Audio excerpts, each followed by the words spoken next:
All right, guys, we've got our preview here for the Cincinnati Bengals. This is our last preview. We've done all of the teams so far, so if you've missed any, they're on my channel somewhere. You can go ahead and check them out. But Cincinnati Bengals over under 10.5. Interesting team. Obviously, last year they lose Burrow somewhere along the line. Browning played pretty well. Brought them forward. They were close and couldn't quite get there, but you also didn't expect them to kind of do as well as they did after Burrow went down. So maybe a lost year, but, you know, it's unfortunate. It's just what happens. We'll talk about Burrow in a minute, but yeah, decent head coaching job by Zach Taylor. That went up. He went up in my eyes a little bit as we talk about the head coach. Runs a lot of the plays here as well. So, yeah, I thought he had a good year last year, Zach Taylor. I thought he took a step up. I remember originally that first year in Cincinnati, I was thinking this guy probably doesn't last here, but he's gotten better as the years have gone on, and good head coach here. Defensive coordinator, Lou Anarumo. Interesting, because 2 years ago, I thought really, really highly of him. And last year, I thought he kind of took a step back just in terms of regular scheme and his whole thing, halftime adjustments and stuff. That even took a step back, it felt like to me. So a little bit further down on Lou, but as I said, a little bit further up on Zach Taylor. And yeah, I expect that to kind of show in the team a little bit. So let's jump into the team. Quarterback Joe Burrow. Excellent, of course. He is my 4th ranked quarterback, I think. Really like Burrow. His injuries are starting to get a little bit weird. That wrist injury sounds like that could go at any moment, weirdly, but also it seems like something until it goes, he'll be completely fine with it. So very interesting injury, what's gone on with his wrist. But as I said, a very good quarterback. It's my cat sneezing there, as you expect. His backup, Jake Browning, came in and did really well last year in terms of just moving the offense, you know, game manager stuff. He did really, really well. So he comes back, and it's nice to have him back. Running back, Joe Mixon leaves. I was never really a fan of Joe Mixon, to be perfectly honest. I don't think Joe Mixon's that great in terms of just being a pure runner. They have Zach Moss in here, Chase Brown, Trevion Williams. I think Zach Moss is the starter here. I expect him to get a majority of the work. I know a lot of people think Chase Brown's going to get a lot of stuff here. I don't. I think this is going to be a lot of Zach Moss and Chase Brown in the P-Ryan kind of role, maybe, from a few years ago, perhaps. But Chase Brown looks like he's going to be doing some special team stuff, and I expect a lot of Zach Moss this year. And I don't think that's some huge step down from Joe Mixon either, so I don't mind that at all. Wide receiver, obviously, Jamar Chase is a top 5 kind of guy. Very, very good wide receiver, the prototype number 1 on any team, and obviously an excellent receiver. He's been holding out a little bit, and we'll see what that means for the first game or two of the year. I think he just went back to practice today or yesterday in a limited capacity. I expect him to play versus New England to start, so I think he'll be playing, but hasn't been practicing. Not that he probably needs any of that anyway. And then T. Higgins, obviously a very good player, a high-end number 2 or low-end number 1 probably some places. Very, very good. A different type of receiver than Jamar Chase, which is nice. And yeah, really solid one too. Andre Iashivas is someone you hear around the fantasy community all summer. Jermaine Burton, Trenton Irwin, Charlie Jones. It's not super deep, this team, after the top 2. But if the top 2 stay healthy all year, there's no reason why this isn't a really good wide receiver core. Tight end, Mike Gesicki, Drew Sample, sorry. I was thinking of the Dolphins one. Drew Sample, that's not anything to write home about this tight end room. Mike Gesicki can catch.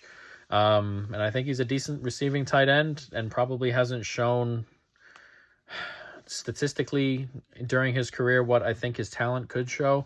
So we'll see if they can get that out of him. Tight ends take a while to kind of like open themselves up and become good players. We'll see if he can do that here with a really good quarterback in Joe Burrow. Offensive line, it's okay, but there's potential here. Left tackle Orlando Brown, need him to get back to what he was. Okay-ish last year, need him to step back up. Cordell Vorson, okay, left guard. Ted Karras, pretty decent at center. Alex Kappa, decent at right guard. They bring in Trent Brown, which is a solid addition at right tackle. They also drafted Amarius Mims, who can probably be the swing tackle here, the rookie. So they've added a couple pieces to the tackles, And it's always been a position, or it's always been an offensive line since Burrow showed up that's kind of iffy. They're taking steps to address that, and hopefully it's good enough for the offense to run. But I like this offense. I think this could be a top 2 or 3 offense in the NFL going as the season goes along. As I said, I like Zach Moss. Chase Brown's a different type of guy. You can get him on passing downs and stuff. Jamar Chase, T. Higgins, it's solid. It is very, very good. And as we said, the play calling's always been pretty good.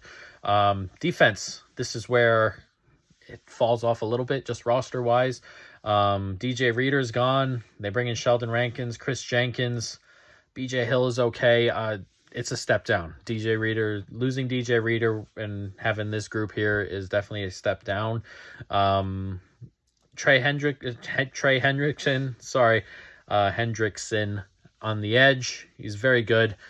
He's been an excellent pass rusher, and he's been very, very good at finishing plays off as well. Sam Hubbard's okay. Joseph Asai, you're hoping for a step there, but other than that, there's really not a lot here.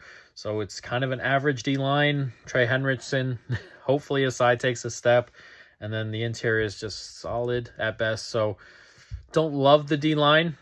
As for linebacker, Jermaine Pratt, Logan Wilson, they're both good players. In 2022, they were both good, very solid. And last year, they both kind of took a step back. Maybe it was just the amount of snaps they were taking because Joe Burrow went out and the offense wasn't necessarily holding onto the ball as long, or whatever it may have been, maybe the scheme or whatever it may have been, they did take a step back. If they can get back into that 2022 form, this could be a top 10 unit for sure. It'd probably be the best unit on the defense if they get back to that form.